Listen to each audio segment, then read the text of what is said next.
Sea alabado Jesucristo y María su Santísima Madre, bienvenidos a Conservando la Fe. Hace algunos días subí un video en el que hablo de unas recientes declaraciones, aunque muy breves, pero muy significativas, del cardenal Arthur Roach, cuya fotografía les pongo aquí en la pantalla. Él es el prefecto del Dicasterio para el Culto Divino y la Disciplina de los Sacramentos. Entrevistado por la BBC de Londres o de Inglaterra sobre el tema de las restricciones que está habiendo en la iglesia para celebrar la misa tradicional o incluso las prohibiciones que en algunas diócesis están dando.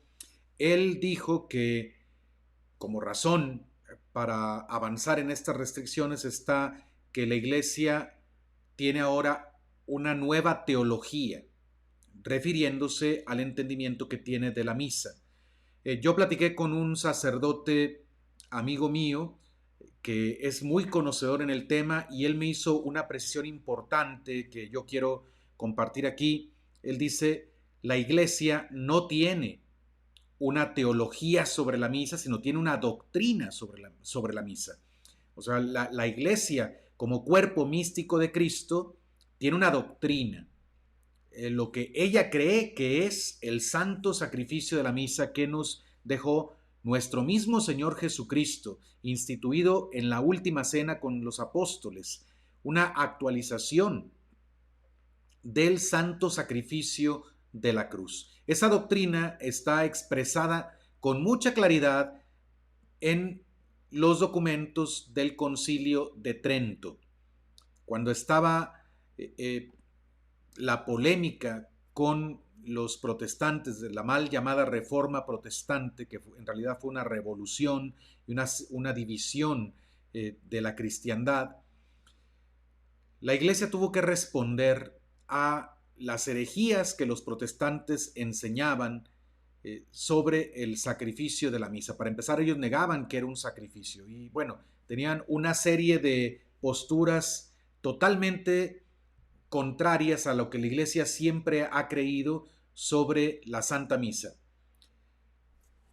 Tengo unos videos que les voy a poner ahí en la descripción de este video, una lista de reproducción en el que hablo de la doctrina católica sobre el santo sacrificio de la misa, cómo se expone en el Concilio de Trento. Les recomiendo que los vean después de ver este video. Y bueno, pues esta declaración del cardenal ha dado mucho de qué hablar porque si hay un cambio teológico, la pregunta sería, ¿hay un cambio doctrinal también? Porque la iglesia tiene una doctrina, por eso me parece muy bueno el punto que hace este sacerdote amigo mío. ¿Cambió o no cambió la doctrina sobre la Eucaristía, sobre el sacrificio de la misa, más bien? Y para eso, para profundizar en el tema, conviene leer las oraciones que se quitaron del misal con la reforma litúrgica. De hecho, se produjo un nuevo misal. Antes se celebraba con el misal que se llamó de San Pío V, que fue promulgado en 1570 por el Papa que acabo de mencionar, pero que quede claro que no fue San Pío V quien elaboró en el siglo XVI la estructura y los ritos de la misa tradicional, sino que la misa tradicional tiene una trayectoria milenaria. Lo que se hizo fue codificar. Significa que, acuérdense ustedes, antes no había imprenta, antes del siglo XVI no había imprenta y todo se tenía que copiar a mano. Esto causaba que hubiera algunas pequeñas variantes en los sacramentarios, que eran como los abuelos de los misales que tenemos hoy, que se hacen ya con la imprenta. Había pues pequeñas variantes y también en diferentes regiones de la cristiandad en la Edad Media, pues se habían hecho algunas modificaciones no sustanciales, accidentales, pero al fin modificaciones del rito de la misa en diversas regiones. El Papa quiso unificar la celebración de la misa para que en toda la cristiandad se hiciera de la misma forma, pero sobre todo por esta razón. Estaba siendo atacada la doctrina sobre el santo sacrificio de la misa, y una estrategia que los protestantes usaron era modificar la liturgia, cambiando oraciones litúrgicas, gestos litúrgicos. Se cambiaba poco a poco en la mente de las personas el entendimiento que tenían de lo que era la misa.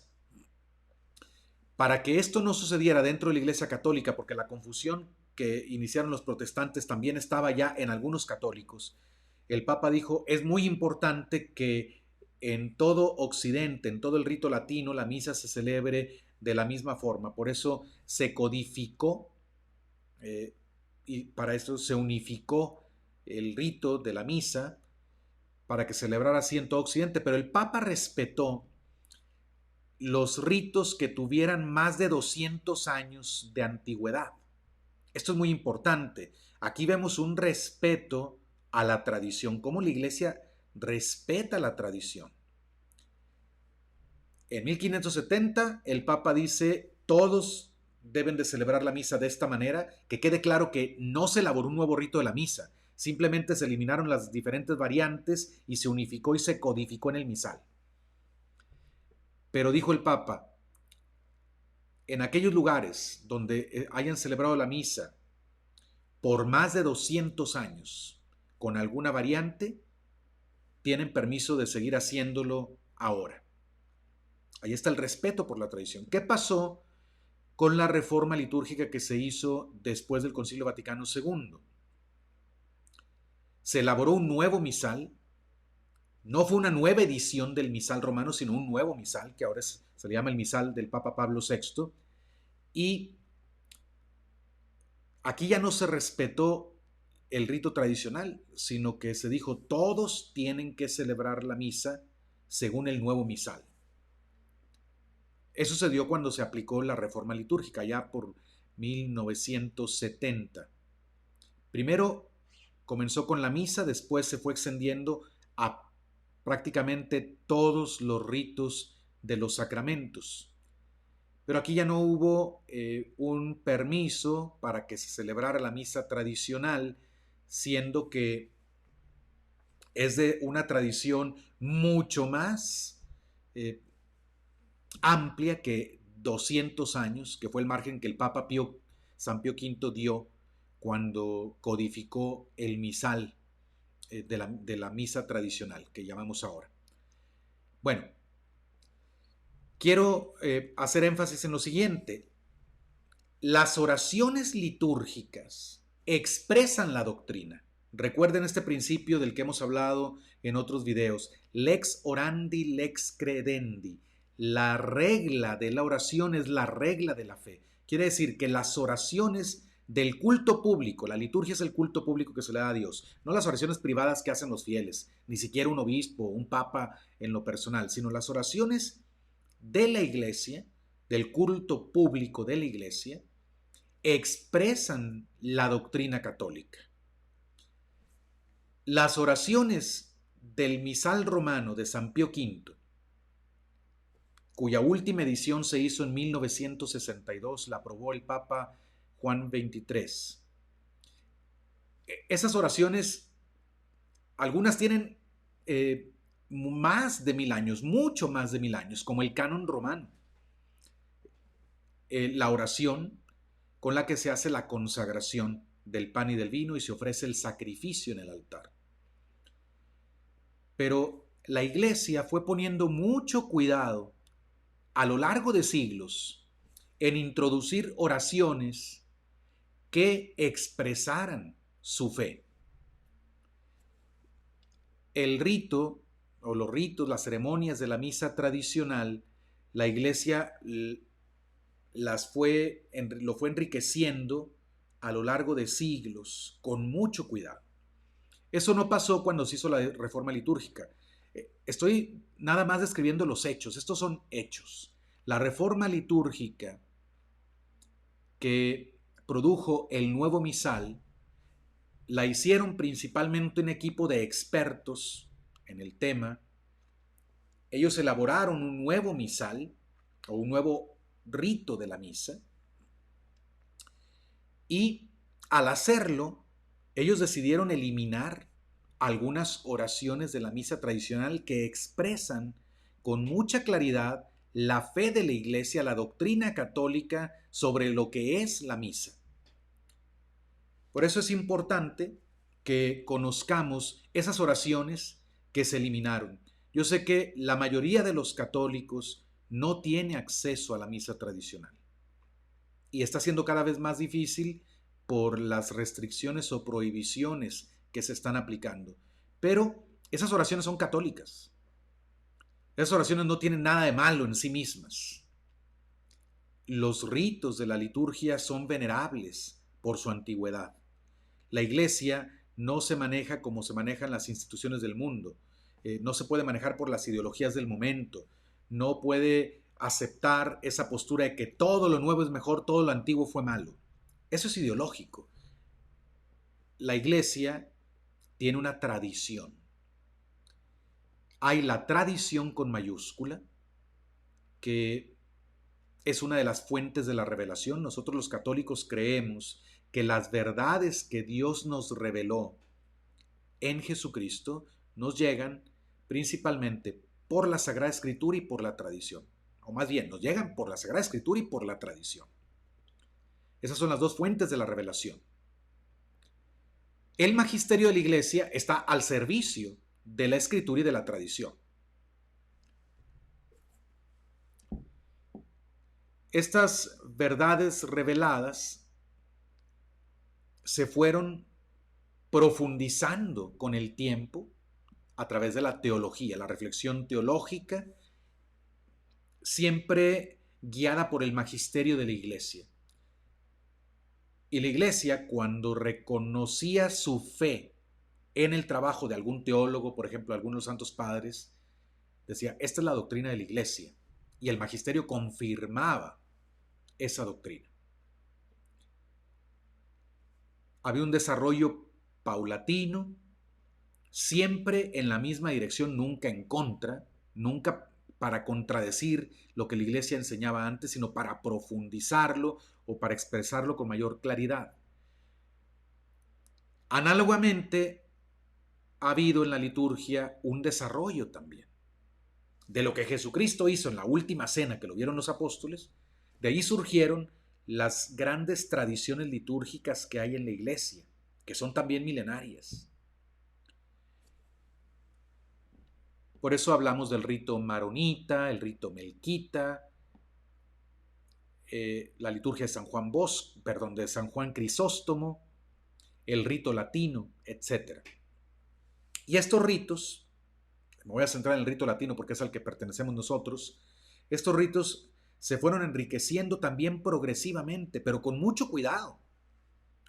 Las oraciones que están en el misal tradicional han sido probadas por la Iglesia a través del tiempo, aprobadas por muchísimos papas, santos, doctores de la Iglesia que las han visto, las han revisado. La Iglesia no ha tenido objeción con estas oraciones. Y expresan, como les digo, lo que la Iglesia cree sobre el santo sacrificio de la misa. La liturgia es un elemento constitutivo de la tradición santa y viva. Esto lo afirma el Catecismo de la Iglesia Católica. Elemento constitutivo de la tradición santa y viva. O sea que ¿dónde tenemos acceso a la tradición nosotros? A la palabra de Dios escrita no hay duda, está en la Biblia. Pero la tradición, ¿dónde está?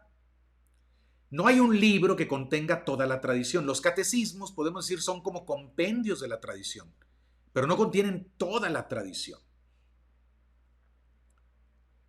La liturgia es un elemento constitutivo de la tradición santa y viva. Una liturgia milenaria nos pone en contacto con la tradición, porque esas oraciones son el culto público de la Iglesia y han recibido la aprobación, como dije, de muchísimos santos, pero sobre todo de romanos pontífices. Piensen ustedes, el misal de San Pío V tuvo más ediciones en el futuro, no cambios sustanciales, tuvo algunas modificaciones, sí, porque se entiende que algunas modificaciones son necesarias. Por ejemplo, se añaden fiestas de santos, o se añaden otras fiestas, o se hacen algunas modificaciones al calendario litúrgico por cierta razón que se ve conveniente, pero no hubo cambios sustanciales.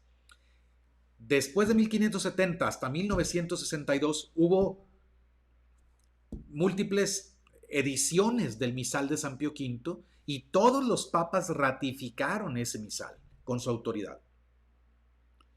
De hecho, la bula Quo Primum Tempore, con la que el Papa San Pío V promulgó el misal tradicional, esa bula se incluye en todas las ediciones posteriores hasta la de 1962, como para decir, es el mismo misal, es la misma misa, es la misma tradición litúrgica.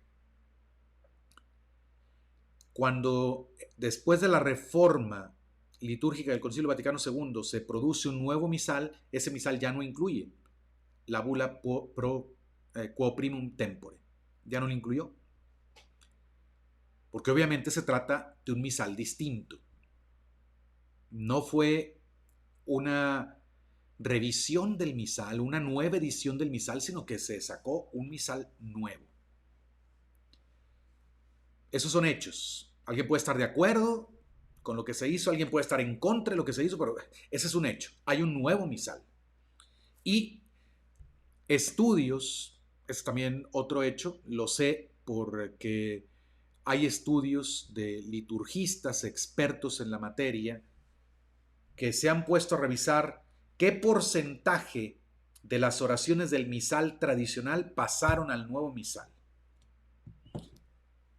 Y estudios de liturgistas serios dicen que fue el 13%. Solo el 13% de las oraciones del misal antiguo pasó al nuevo intacta.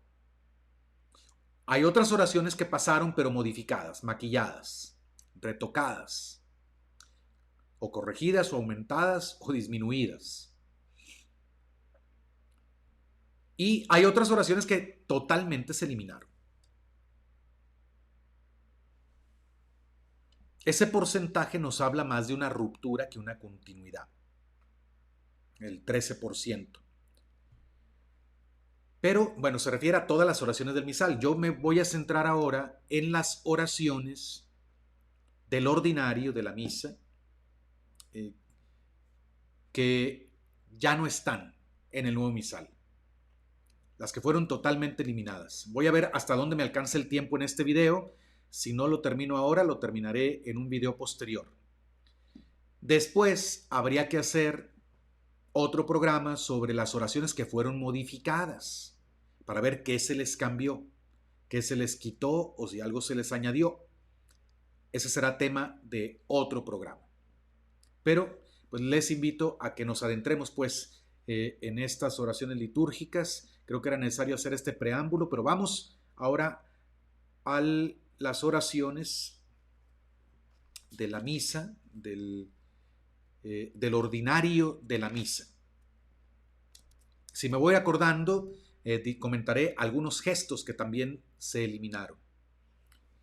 La misa comienza como en el Novus Ordo, o en el nuevo rito de la misa, en el nombre del Padre, y del Hijo, y del Espíritu Santo. Amén.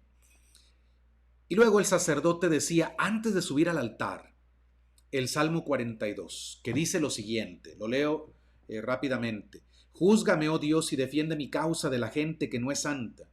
Del hombre inicuo y mentiroso, líbrame. Pues tú eres, oh Dios, mi fortaleza. ¿Por qué me has rechazado? ¿Y por qué ando triste mientras me aflige el enemigo? Envíame tu luz y tu verdad. Ellas me condujeron y guiaron a tu monte santo, a tus tabernáculos. Y entraré al altar de Dios, al Dios que alegra mi juventud. Te celebraré con la cítara, oh Dios, Dios mío, ¿Por qué pues estás triste, alma mía, y por qué me turbas? Espera en Dios, porque todavía lo celebraré. A Él salud de mi rostro y mi Dios. Gloria al Padre, y al Hijo, y al Espíritu Santo, como era en el principio, ahora y siempre, por los siglos de los siglos. Amén. Subiré al altar de Dios, al Dios que alegra mi juventud. Bueno, ese Salmo 42 ya no se reza. Es el salmo de una persona que está afligida. Podemos estar afligidos por nuestros pecados, por el peso de las tribulaciones de la vida, pero una persona que tiene esperanza porque se acerca al altar de Dios. Esta oración dispone el espíritu del sacerdote y de los que están ahí participando en la misa, que por cierto tenían su misal o pueden tener su misal bilingüe para ir siguiendo al sacerdote en lo que va diciendo, cosa que no es obligatoria para los fieles, pero lo pueden hacer. O sea, los fieles se pueden beneficiar de estas oraciones. Porque hay que quitar el argumento ese de que nadie entiende la misa. Estamos en un tiempo en el que hay en internet un montón de películas que vemos, si es en alemán, si es en inglés, en turco, en hindi, en polaco, en francés, un montón de idiomas. Y tenemos la traducción, tenemos los subtítulos. Nadie piensa, es ridículo que estás viendo una película en alemán, no lo vas a entender. Tengo subtítulos.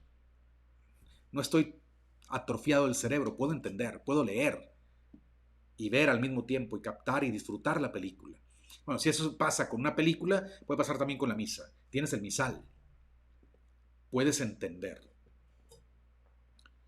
Y si lo haces desde niño, llegas incluso a contestar en latín la misa sabiendo lo que dices, no repitiendo como perico cosas que no saben ni qué estás diciendo, sino sabiendo lo que dices. Solo era una cuestión de formación. Ahora que ya lo eliminaron completamente, el latín de la liturgia, pues sí, a mucha gente le parece difícil, pero con un poco de formación se puede lograr un entendimiento suficiente de las oraciones de la misa, que por cierto la mayoría no cambian, son las mismas, como en la misa actual, del misal actual, es la mayor parte de las oraciones son las que se dicen siempre.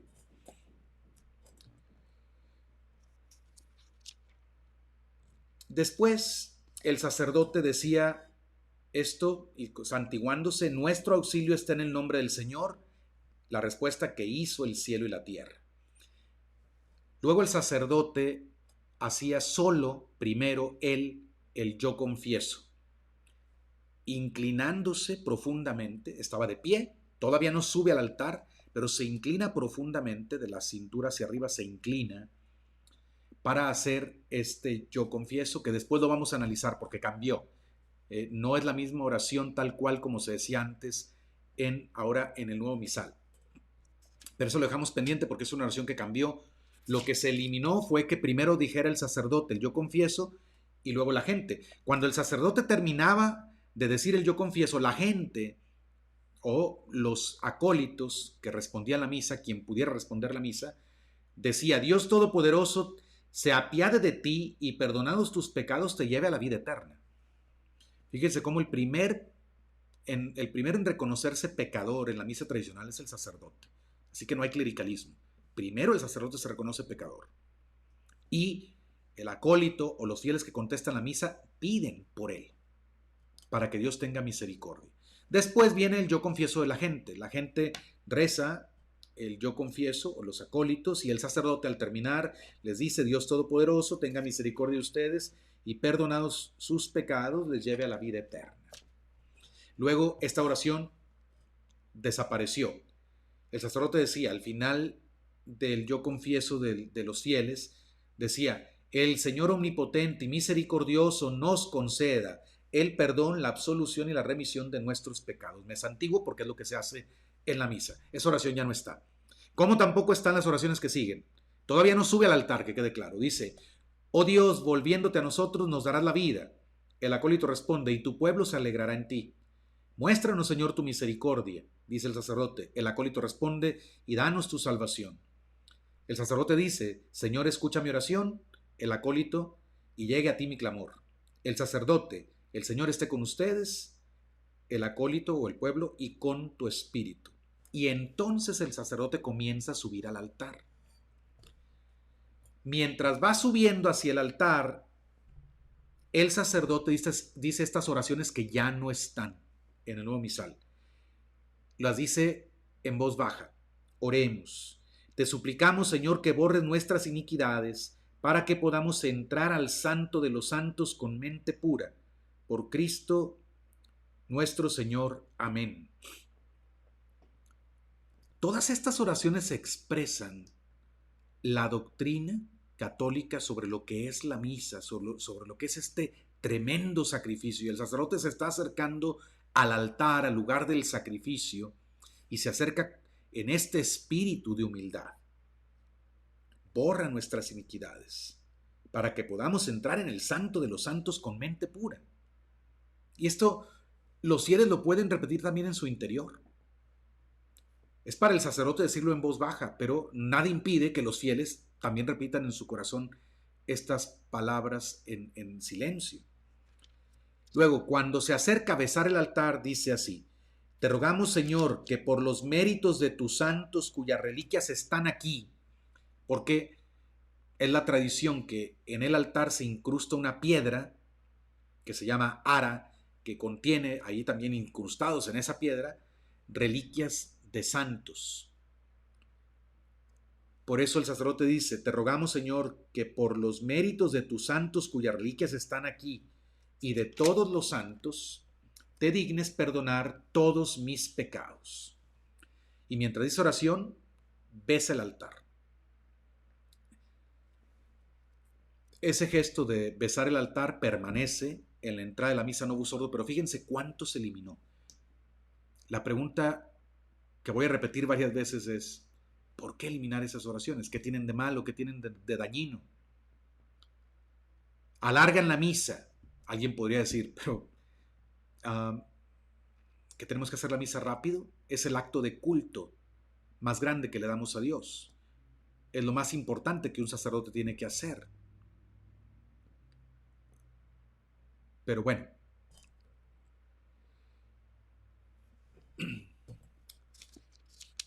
voy a seguir la misa rezada porque en la misa cantada se hacen otras ceremonias que no voy a comentar aquí. Después el sacerdote reza el introito. El introito son normalmente algunos versículos de la Escritura que lo reza en el lado del altar. Si los fieles están viendo hacia el altar, están de frente al altar, en el lado derecho de los fieles. En esa esquina, que se llama el lado de la epístola, el lado contrario se llama el del evangelio. En el lado de la epístola, el sacerdote va y reza el introito. Es algo que quedó en el nuevo misal con la que se llama ahora antífona de entrada, solo que la antífona de entrada a veces se sustituye con un canto, si hay canto de entrada. En la misa tradicional, hay o no canto de entrada, siempre el sacerdote reza el introito. Después vuelve al centro del altar y allí viene el Kyrie eleison y el Gloria. No los voy a comentar ahorita porque estos fueron modificados. Los trataré en el video posterior en el que hablaré de las oraciones que se modificaron. Pero bueno, el Señor ten piedad sí permaneció, aunque modificado. El Gloria también permaneció, pero modificado. Eso lo veremos en otro video. Después viene la oración colecta, que también cambia, como el introito, cambia cada día. No es la misma siempre. Ahorita me estoy concentrando en las oraciones del ordinario de la misa, o sea, las que no cambian, las que se repiten siempre en toda misa. Después de la oración colecta venía la lectura de la epístola, así se le llama, aunque sea un texto del Antiguo Testamento o del Nuevo Testamento, se le llama la epístola. Terminada la epístola, el acólito dice: demos gracias a Dios. Luego viene el gradual, que también normalmente son versos de la Escritura, especialmente de los Salmos, que ahora quedó modificado con lo que se llama el Salmo responsorial. Es como que fue transformado pues este gradual, lo decía solamente el sacerdote. Y después viene la lectura del Evangelio. La oración que hace el sacerdote para leer el Evangelio también fue modificada, así es que la dejamos para otro video.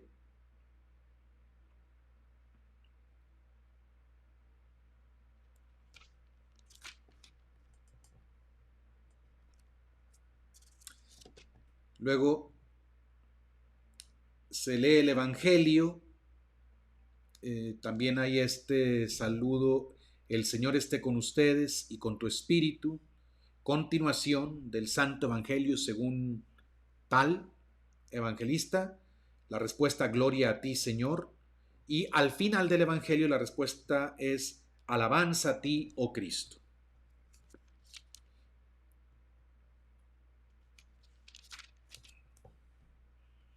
Después podría venir la homilía, el credo, que también el credo tiene una modificación, luego lo vemos entonces en otro momento, en otro video, porque el credo permaneció, aunque por allí hay algunos cambios en la traducción, sobre todo en el misal que usamos aquí en México. Hay una modificación importante que es una mala traducción de latín, pero es importante. Bueno, después del credo, el sacerdote se vuelve al pueblo y dice, el Señor esté con ustedes, todos dicen, y con tu espíritu. El sacerdote dice, oremos, y aquí viene lo que se llama la antífona del ofertorio, que el sacerdote también la dice. Después, aquí viene vienen los cambios, digamos, pues más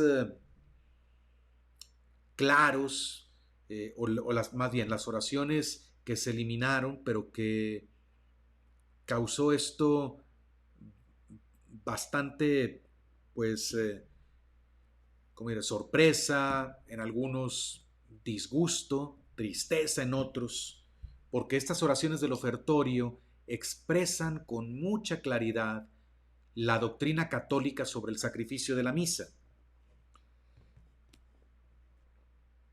Cuando el sacerdote ofrece la hostia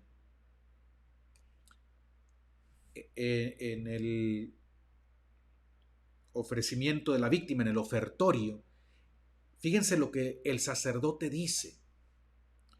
Esta oración ya no existe y habría que preguntar por qué la quitaron. Recibe, Padre Santo, omnipotente y eterno Dios, esta hostia inmaculada, que yo, indigno siervo tuyo, te ofrezco a ti, mi Dios vivo y verdadero, por mis innumerables pecados, ofensas y negligencias, y por todos los circunstantes, pero también por todos los fieles cristianos vivos y difuntos, para que nos aprovechen a mí y a ellos para la vida eterna. Amén. Eso lo dice mientras levanta un poco sobre el altar la hostia que va a consagrar. Pero vean cómo aquí se expresa, en esta oración se expresa una síntesis de la teología católica o de la doctrina católica sobre la misa. Aquí queda claramente expresado que es un sacrificio. Recibe, Padre Santo, omnipotente y eterno Dios, esta hostia inmaculada. Todavía no consagra la hostia, pero ya en anticipación está ofreciendo el sacrificio, en anticipación a la consagración. Por eso se llama ofertorio. Recibe, Padre Santo, esta hostia inmaculada, que yo, indigno siervo tuyo. Muchas oraciones en la misa tradicional le recuerdan al sacerdote que no es digno de estar ahí. Por eso no hay clericalismo en la misa tradicional. Se le recuerda mucho más al sacerdote en la misa tradicional que en la misa nueva, que no es digno de estar parado ahí. Para que trabaje la humildad, para que se esfuerce más en la conversión, para que no se sienta más que los demás. Que yo, indigno siervo tuyo, te ofrezco a ti, mi Dios vivo y verdadero, por mis innumerables pecados, ofensas y negligencias. Vean, vuelve al punto. Tengo innumerables pecados, ofensas y negligencias. Esto lo dice el sacerdote cada vez que celebra la misa tradicional. Y por todos los circunstantes, los que están presencialmente en la misa, pero también por todos los fieles cristianos vivos y difuntos, para que nos aproveche a mí y a ellos para la vida eterna. Ahí está lo que más le pedimos a Dios, la vida eterna, pero para vivos y difuntos. La misa es un sacrificio, por eso ofrece una víctima, una hostia inmaculada, por los vivos y por los difuntos. Es un sacrificio propiciatorio. Esto embona perfectamente con la doctrina expresada por el Concilio de Trento sobre el santo sacrificio de la misa. Luego, viene otra oración antes de poner el agua, que ya primero pone el vino en el cáliz, y antes de poner el agua, bendice y dice: oh Dios, que formaste maravillosamente la dignidad de la sustancia humana y que la reformaste de modo más admirable mediante el misterio de este agua y vino, haznos participar de la divinidad de quien se dignó ser partícipe de nuestra humanidad, Jesucristo tu Hijo, nuestro Señor, que contigo, Dios, vive y reina en la unidad del Espíritu Santo por los siglos de los siglos. Amén. Esa oración todavía se dice modificada, pero ya no se hace el gesto de la bendición del agua, que representa nuestra naturaleza humana, tiene que ser bendecida. El vino representa la naturaleza divina, por eso el vino no se bendice el agua. Y luego ya se mezclan unas gotitas de agua con el vino que ya está en el cáliz. Cuando el sacerdote ofrece el cáliz, lo eleva sobre el altar y dice: te ofrecemos, Señor, el cáliz de salvación, rogando a tu clemencia que ascienda con olor de suavidad hasta la presencia de tu divina majestad, por nuestra salvación y la de todo el mundo. Amén. Nuevamente, aquí esta oración expresa que estamos en un sacrificio. Esas oraciones fueron descartadas. Por alguna razón no les gustaron a los que tuvieron que decidir las oraciones del ofertorio en el nuevo misal. La pregunta sería: ¿por qué las quitaron? Esa respuesta quisiera encontrar yo. ¿Por qué se quitaron estas oraciones antiguas que expresan con claridad lo que es la misa? Las oraciones del ofertorio ahora hablan más de banquete y son oraciones que tienen origen judío. Bendito sea, Señor Dios del universo, por este pan, fruto de la tierra y del trabajo del hombre que recibimos de tu generosidad y ahora te presentamos.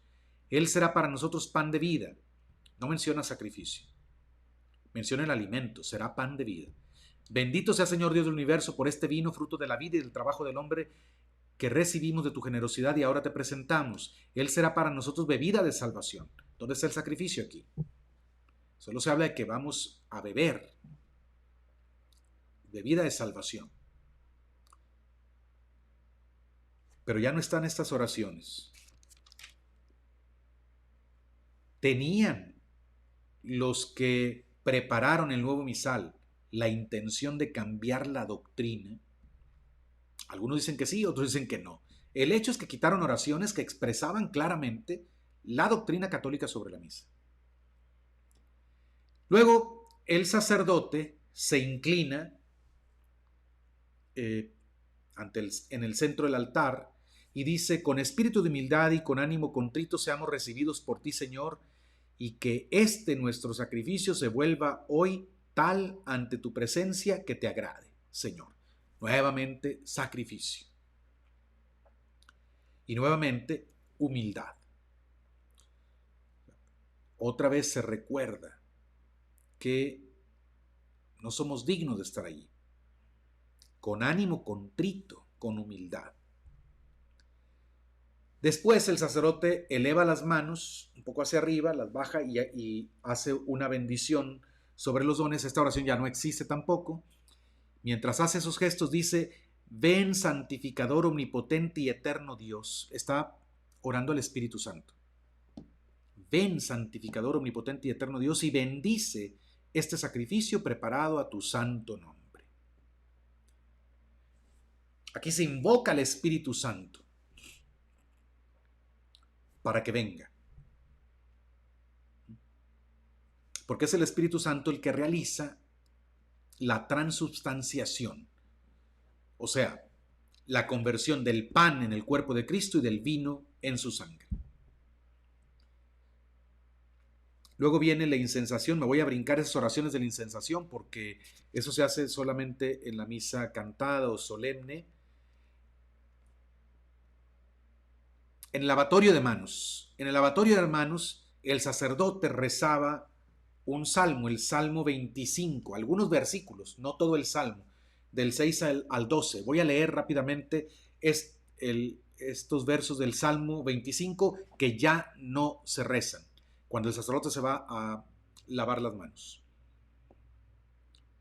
Y el motivo de este lavatorio es mostrar sensiblemente que quienes ofrecen el divino sacrificio deben estar puros, hasta de las faltas más ligeras.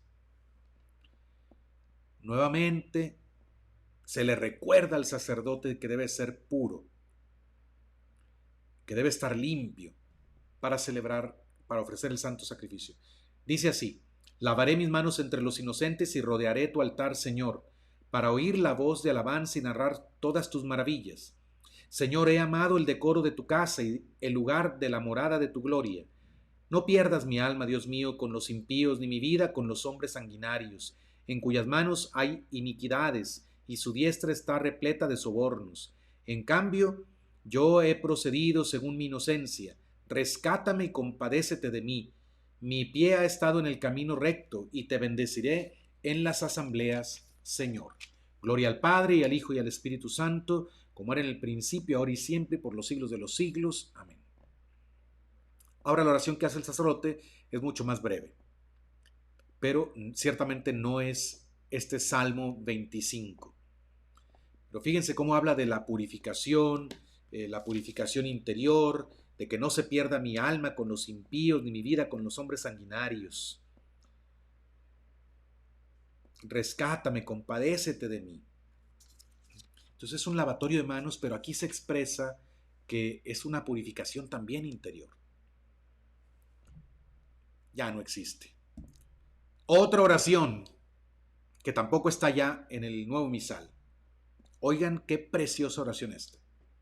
El sacerdote regresa al centro del altar, vuelve a inclinarse en el centro del altar y dice, recibe, Trinidad Santísima, esta oblación que te ofrecemos en memoria de la pasión, resurrección y ascensión de Jesucristo, nuestro Señor, y en honor de la Santísima Siempre Virgen María, de San Juan Bautista, de los santos apóstoles San Pedro y San Pablo, y de estos, se refiere a los santos cuyas reliquias están en el altar, y de todos los santos, de modo que a ellos les aproveche para honor y a nosotros para salvación, y que aquellos cuyo recuerdo hacemos en la tierra se dignen interceder por nosotros en los cielos. Por Cristo nuestro Señor. Amén. Aquí en esta oración se hace en memoria, bueno, se dice que se le ofrece a la Santísima Trinidad, para empezar. Se hace memoria de la pasión, resurrección y ascensión de nuestro Señor Jesucristo. Se dice que la misa se ofrece en honor también, no en adoración, que quede claro, en honor de la Santísima Siempre Virgen María, de San Juan Bautista, de los santos apóstoles Pedro y Pablo, de los santos cuyas reliquias están en el altar y de todos los santos. Esto es una parte importante de la doctrina católica sobre el santo sacrificio de la misa. Se ofrece para adorar a la Santísima Trinidad, pero en honor de María y de los santos. ¿Por qué ya no se dice esta oración? Muchos han hablado de que en el nuevo misal se trató de quitar al máximo todo aquello que pudiera ser un obstáculo para que los protestantes pudieran asistir a la misa católica. Si esto es cierto o no, se puede discutir, pero de que las oraciones que se eliminaron efectivamente son las que hablan más del tema del sacrificio, de los santos, de eso no hay duda. Ahí está, lo puede comprobar cualquiera.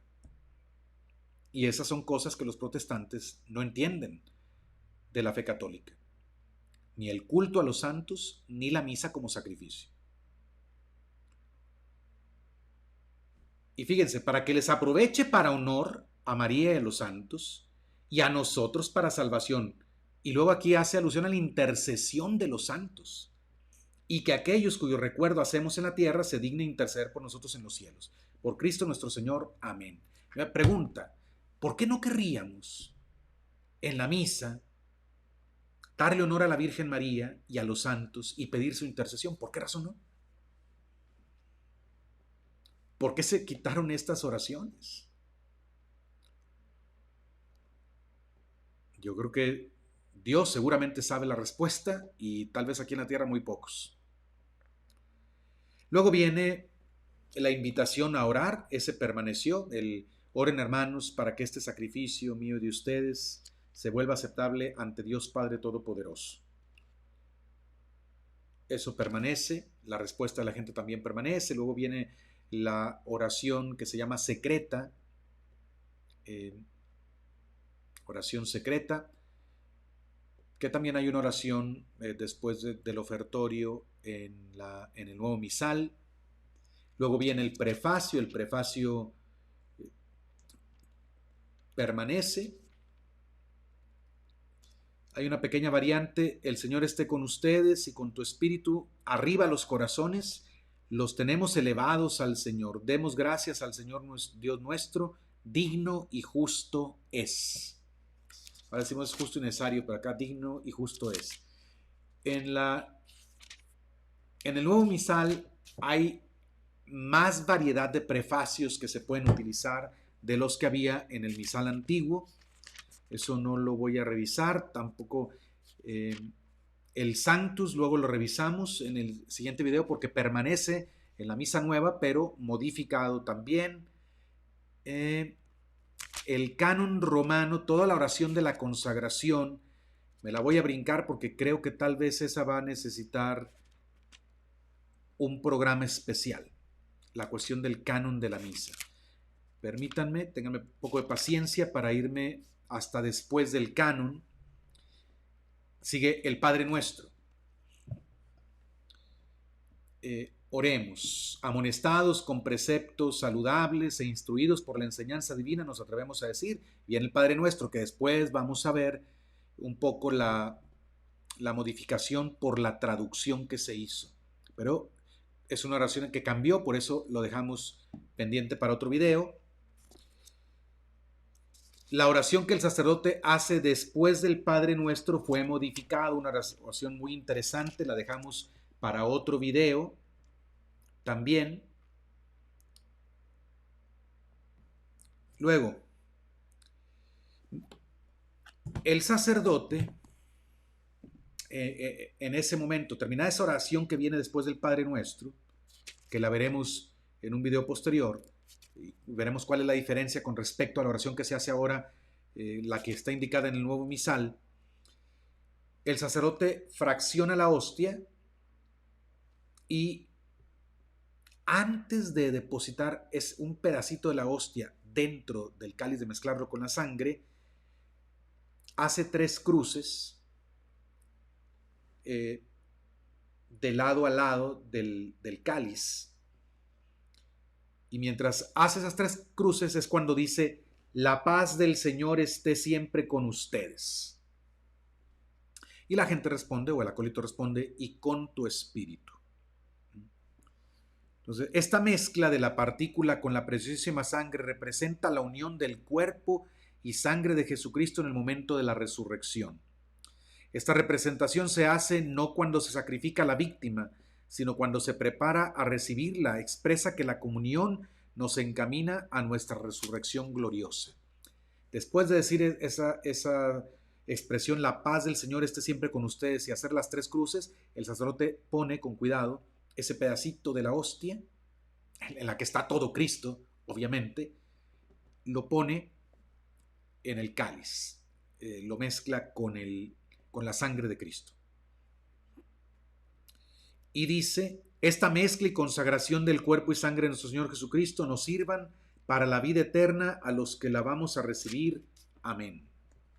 Luego viene el Cordero de Dios, Agnus Dei qui tollis peccata mundi, eso permaneció, solo que en el Cordero de Dios la gente se da golpes de pecho, el acólito también, y el sacerdote.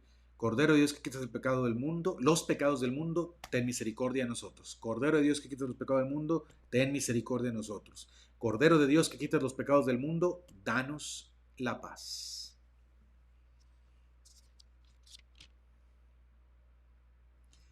Después del Agnus Dei, el sacerdote dice esta oración en voz baja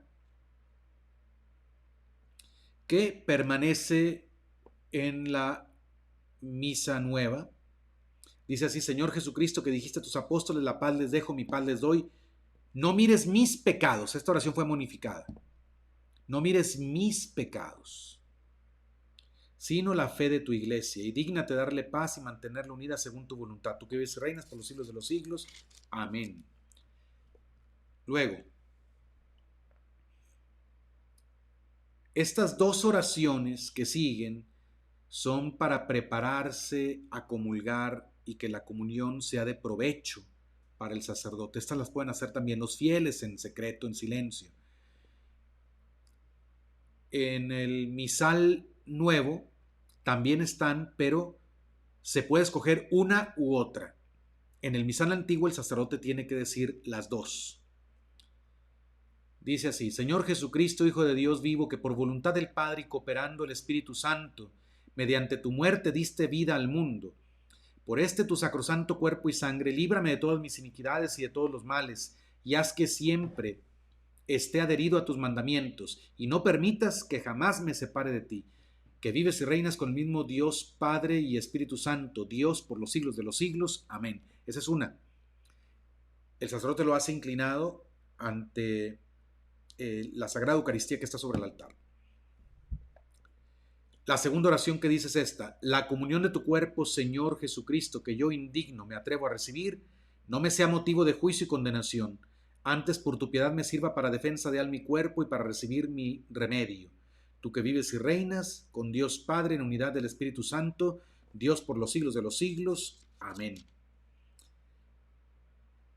Esto lo hace el sacerdote. La primera plegaria es por la purificación y perseverancia, la segunda por una comunión fructuosa. Luego el sacerdote se arrodilla y va a tomar la hostia consagrada para comulgar y dice: tomaré el pan celestial e invocaré el nombre del Señor. Esto ya no existe en la misa nueva. Y luego el sacerdote solo dice 3 veces, mientras tiene con la mano izquierda tiene la hostia sobre la patena, y con la mano derecha se da golpes de pecho. Dice 3 veces y se da cada vez un golpe de pecho. Señor, yo no soy digno de que entres en mi casa, mas di una sola palabra y mi alma quedará sana. 3 veces, 3 golpes de pecho. Como el publicano que se daba golpes de pecho en el templo, que dijo el Señor que esa oración había sido aceptada y bajó a su casa justificado. Para recibir al Señor, antes de comulgar, el sacerdote se hace la señal de la cruz con la hostia consagrada y dice: el cuerpo de nuestro Señor Jesucristo guarde mi alma para la vida eterna. Amén. Comulga el sacerdote, junta sus manos y permanece en silencio por unos momentos, meditando en el Santísimo Sacramento. Así es que aquí no puede haber comunión rápida para el sacerdote, no puede haber eso. El misal tradicional se asegura de que el sacerdote comulgue con la mejor disposición. Claro, la libertad del sacerdote nadie la puede quitar. Puede haber un sacerdote distraído, un sacerdote que no le importe, puede ser, pero al menos el rito que está indicado en el misal favorece que el sacerdote se concentre bien antes de comulgar y después de comulgar. Después de orar por unos momentos, el sacerdote va a tomar el cáliz y dice: ¿qué le daré al Señor a cambio de todos los beneficios que me ha concedido? Tomaré el cáliz de salvación e invocaré el nombre del Señor. Con alabanzas invocaré al Señor y quedaré libre de mis enemigos. Y luego hace la señal de la cruz con el cáliz y dice: la sangre de nuestro Señor Jesucristo guarde mi alma para la vida eterna. Y bebe la sangre del Señor. Una vez que el sacerdote bebe la sangre del Señor, el acólito comienza otra vez el yo confieso para él y para los fieles. La iglesia prepara a los fieles a comulgar pidiéndoles que nuevamente reciten el yo confieso. Ya lo hicieron al principio, sí, pero ahora, antes de comulgar otra vez, para que vean cuánto respeto la iglesia ha dado por siglos a la presencia real de Cristo en la Eucaristía y qué responsabilidad es comulgar para un católico. Cuánto cuidado debe hacerse y cuánta preparación hay que tener para recibir el cuerpo del Señor. Esto ya no existe, ya no hay el yo confieso antes de comulgar los fieles. Al terminar de decir el yo confieso, el sacerdote les dice otra vez: Dios misericordioso tenga misericordia de ustedes y perdonados sus pecados los lleve a la vida eterna. Ellos responden: amén. Y luego el sacerdote hace la señal de la cruz sobre ellos, sin dar la espalda al Santísimo. Se voltea un poco hacia los fieles, pero sin dar la espalda al Santísimo, que está sobre el altar. Hasta en eso se tiene cuidado en la liturgia tradicional. Y les dice: el Señor omnipotente y misericordioso les concede el perdón, la absolución y la remisión de sus pecados. Amén. Luego el sacerdote, ya tomando el copón, con la hostia encima del copón, se la muestra a los fieles, de frente a ellos, y dice: he aquí el Cordero de Dios, he aquí el que quita los pecados del mundo. Y los fieles responden 3 veces, dándose un golpe de pecho cada vez: Señor, yo no soy digno de que entres en mi casa, mas di una sola palabra y mi alma quedará sana. 3 veces.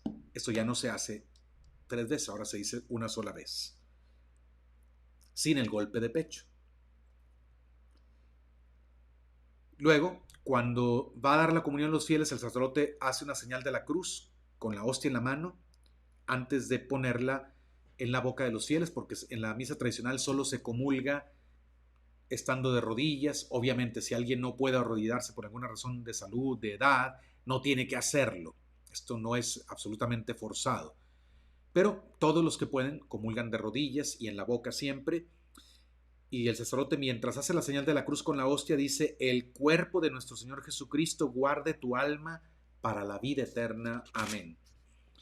Y por cierto, siempre acompaña al sacerdote un acólito con la patena para evitar que caigan partículas del cuerpo de Cristo en el piso. Y otro acólito está con una vela a un lado para resaltar que ahí está la presencia real de nuestro Señor Jesucristo. Esto ya no se hace en muchos lugares. Bueno, lo de la vela ya no está indicado, y lo de la patena, muchos ya lo quitaron también. Ahora con la comunión en la mano, pues ni patena se requiere. Luego, mientras el sacerdote ya regresa al altar después de la comunión y va a purificar el cáliz, le pone un poquito de vino al cáliz, el acólito, y dice: Señor, que asimilemos con alma pura lo que con la boca recibimos y que de don temporal se nos vuelva remedio sempiterno. Y después el sacerdote se acerca a los acólitos, porque en la misa tradicional, desde que toca la hostia en la consagración, cuando dice las palabras esto es mi cuerpo, el sacerdote ya no despega los dedos índice y pulgar de ambas manos más que para volver a tocar la hostia y darla en comunión.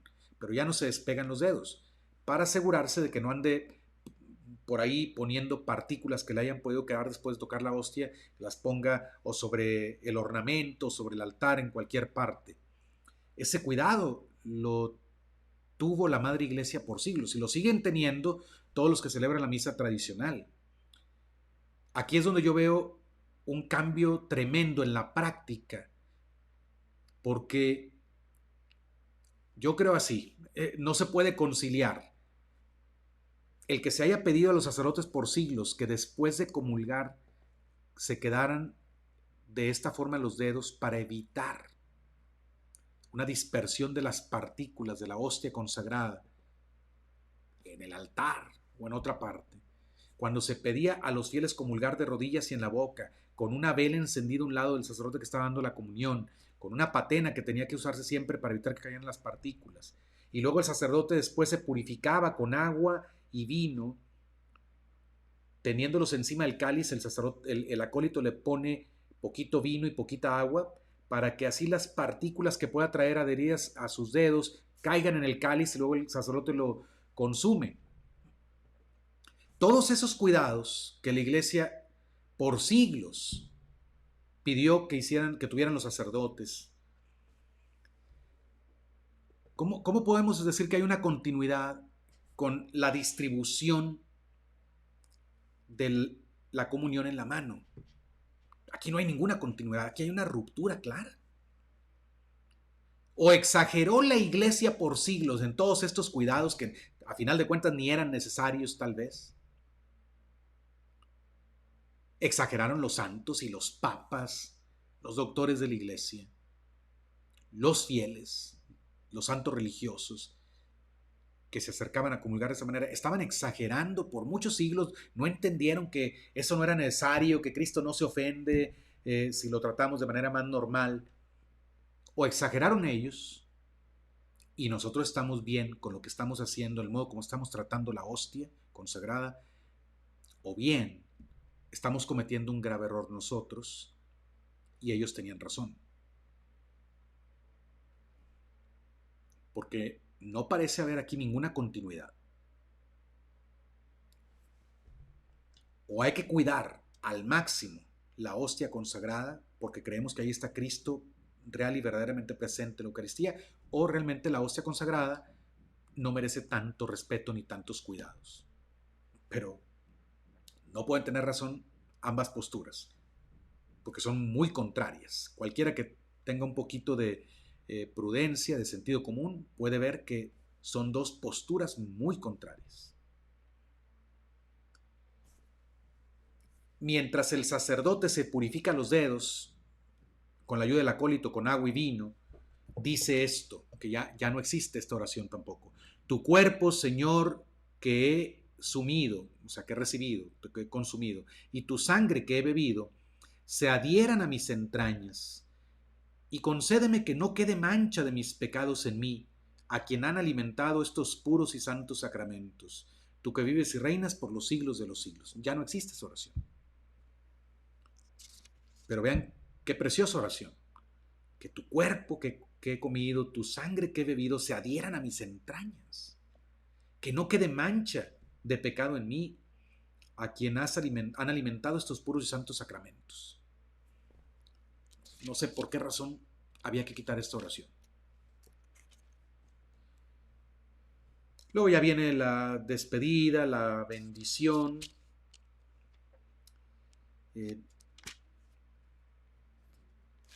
Bueno, viene primero la oración después de la comunión, la antífona de la comunión, que siempre se dice. Estas pueden cambian según la misa del día. Se da la bendición y luego, después de dar la bendición al pueblo, bueno, voy a explicar cómo da la bendición el sacerdote. Está viendo hacia el altar, hacia el Cristo. El sacerdote eleva las manos hacia el cielo como para pedir a Dios que baje la bendición. Y luego se voltea hacia el pueblo, pero dice que los bendiga Dios omnipotente, y se voltea Padre, Hijo y Espíritu Santo. Y los fieles responden amén. Están de rodillas. Después de eso,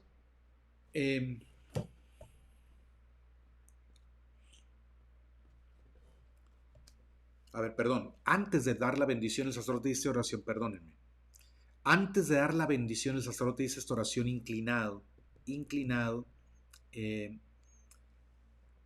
frente al altar. Que te sea agradable, oh Santísima Trinidad, el obsequio de mi servidumbre. y haz que el sacrificio que yo indigno he ofrecido a tus ojos, a los ojos de tu majestad, te sea aceptable, y a mí y a todos aquellos por quienes lo he ofrecido, sea por tu piedad propiciatorio, por Cristo nuestro Señor. Amén. Nuevamente esta oración expresa teología, o más bien doctrina católica. Que te sea agradable, Santísima Trinidad, el obsequio de servidumbre, y haz que el sacrificio que yo indigno he ofrecido a tus ojos. Aquí se recuerda que el sacrificio se ofrece a la Trinidad y se ofrece indignamente, el sacerdote lo ofrece indignamente, pero se pide a Dios que por favor lo acepte, que sea agradable para él y que para aquellos por quienes lo ha ofrecido, vivos y difuntos, sea propiciatorio, o sea, que les alcance el perdón de sus pecados. Esta oración ya no está tampoco. ¿Por qué? Es perfecta para concluir la misa. Es decirle al Señor, de parte del sacerdote: Señor, lo que acabo de hacer, que te sea agradable y que sea de provecho para nosotros, para mí y para aquellos por los que los he ofrecido indignamente. Por eso no hay clericalismo. Otra vez se le recuerda al sacerdote: no eres digno de estar aquí, estás aquí por pura misericordia de Dios. Luego ya viene la bendición y al final se lee siempre el último evangelio. El sacerdote va al lado del evangelio, al lado contrario de la epístola, y siempre lee, salvo en algunas raras excepciones en el año, el prólogo del evangelio de San Juan. Lo voy a leer rápidamente, pero siempre vuelve a decir: el Señor esté con ustedes y con tu espíritu. Inicio del Santo Evangelio según San Juan, y lee lo siguiente: en el principio era el Verbo, y el Verbo estaba en Dios, y el Verbo era Dios. Él estaba desde el principio en Dios. Por él fueron hechas todas las cosas, y sin él nada se hizo de cuanto ha sido hecho. En él estaba la vida, y la vida era la luz de los hombres. Y la luz resplandece en las tinieblas, y las tinieblas no lo recibieron. Hubo un hombre enviado de Dios cuyo nombre era Juan. Este vino como testigo a dar testimonio de la luz, a fin de que por él todos creyesen. No era él la luz, sino enviado para dar testimonio de la luz. El Verbo era la luz verdadera que alumbra a todo hombre que viene a este mundo. En el mundo estaba, y el mundo fue hecho por él, mas el mundo no lo conoció. Vino a los suyos, y los suyos no lo recibieron. Pero a cuantos lo recibieron, a los que creen en su nombre, les dio poder llegar a ser hijos de Dios, los cuales nacen no de la sangre, ni de la concupiscencia de la carne, ni de la voluntad de varón, sino de Dios. Y al decir lo que sigue, el sacerdote dobla una rodilla, hace genuflexión. Y el Verbo se hizo carne. Dobla la rodilla. Luego se levanta y dice: y habitó entre nosotros, y hemos visto su gloria, gloria como el de unigénito del Padre, lleno de gracia y de verdad. Todos contestan: demos gracias a Dios. Se lee este último evangelio, que es el prólogo del evangelio de San Juan. Voy a leer el comentario que viene aquí en este misal, que nos explica por qué se lee. Este mismo Verbo de Dios, creador del cielo y la tierra, junto con el Padre y el Espíritu Santo, y redentor de nuestras almas, es el que acaba de venir a nuestro corazón en la Sagrada Comunión. El alma que ha recibido la luz de la fe y la vida de la gracia se alimenta del Verbo de Dios encarnado y sacramentado, tan realmente que está Él en la Eucaristía como estuvo en las entrañas purísimas de la Virgen. Yo he venido, dijo el Divino Maestro, para que tengan vida y la tengan en abundancia. Adoremos la encarnación del Hijo de Dios y honremos el misterio de la encarnación y nuestra adopción como hijos de Dios, haciendo una genuflexión cuando se dicen las palabras: y el Verbo se hizo carne. La Iglesia responde: gracias a Dios. Tanto el santo sacrificio de la misa como la comunión terminan con una simple y fuerte expresión de gratitud. ¿Qué daremos a nuestro Señor a cambio de todo lo que Él nos ha dado? Pidamos a nuestro Señor que con su gracia nos vaya moldeando poco a poco y nos haga semejantes a Él. ¿Qué les parecen estas oraciones, textos de la Escritura que ya no están, por la razón que sea, ya no están en el nuevo misal? ¿Qué piensan? Si estuvieran ustedes, ¿las hubieran quitado o las hubieran dejado? ¿Consideran que son oraciones que no tienen mucho sentido, que no expresan mucho y que son muy secundarias, que había que quitar, o consideran ustedes que son oraciones muy ricas en contenido que no debieron haberse quitado. De todos modos, estas oraciones son patrimonio de todos nosotros.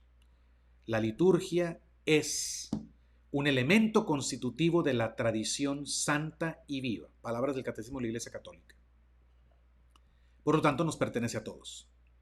Esas oraciones son nuestras, son de la Iglesia, son para beneficio de nuestras almas, son para adoración de Dios en primer lugar. Pero ya no están. Y cada vez que se restringe la celebración de la misa tradicional o se prohíbe, estas oraciones quedan prohibidas, porque ya no se van a decir en ninguna otra parte.